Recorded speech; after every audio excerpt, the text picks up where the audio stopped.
friends, welcome back to the my new video guys and my YouTube channel guys. Today friend we are going to code guys how can we change phone sleep time in our Poco phone guys. You want to change your phone sleep time in your Poco phone, so friend you can change it. And friends, now let's see how to change phone sleep time in our Poco phone. Today I will show you in this video guys. So before starting video, can first of all go and subscribe the channel guys, click the bell icon, like my videos. Friends, now let's see how to change phone sleep time.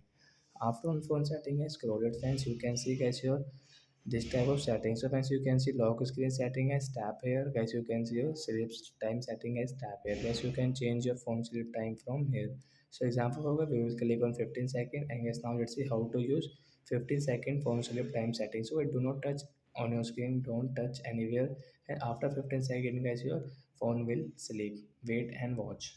And before going guys, please go and like the video, subscribe the channel, and if you went out wait to guys your phone sleep time setting, you can ask me in comment section, and lock screen setting. So you can see phone screen is in off. So that's it guys, bye friends.